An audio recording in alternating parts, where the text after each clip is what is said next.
तो एक खूप मोठा आनंद सोहळाच म्हणता येईल आपल्याला तो असतो. प्रस्थानाच्या वेळेला सुद्धा म्हणजे इतकी गर्दी असते, पण इतकी शिस्तबद्ध वारी असते ही. म्हणजे प्रत्येकाला प्रत्येकाचं काम जे आहे हे माहीत असतं की आपण नेमकं कधी आत जायचं प्रस्थानाच्या वेळेस. जे मानकरी असतात त्यांना कधी मान घ्यायचा आहे त्यांनी स्वतः, कधी ते झेंडे घेऊन येतात, ते कधी तिथे थांबायचं आहे. परत वारी जी पंढरपूर पर्यंत जाते तर कुठल्या ठिकाणी मुक्काम असतात, याचं सगळं नियोजन आधीच केलेलं असतं.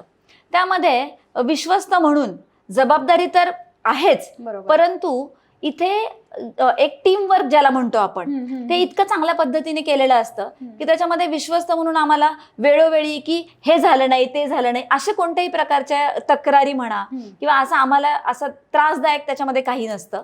सो यावेळेसची पहिली वारी माझी जी होती ती खरंच खूप आनंददायी होती, सुखदायक होती. आणि वारीमध्ये जेव्हा आपण चालतो एकंदरीतच, तेव्हा जो रथ असतो, बैल असतात, ते इतक्या गतीने चालतात आणि त्या स्पीडने आपल्याला ते चालावं लागतं त्याच्यामध्ये. परंतु कोणताही वारकरी तुम्हाला थकलेला भागलेला दिसणार नाही त्याच्यामध्ये. आणि त्यांच्या चेहऱ्यावरचा जो आनंद असतो की तिथे पोहोचल्यानंतरचा, तो खरंच म्हणजे तो बघून, आणि कसलाही शारीरिक मानसिक कसलाही त्रास त्या वारीमध्ये कोणालाच होत नाही, जसा मलाही झाला नाही.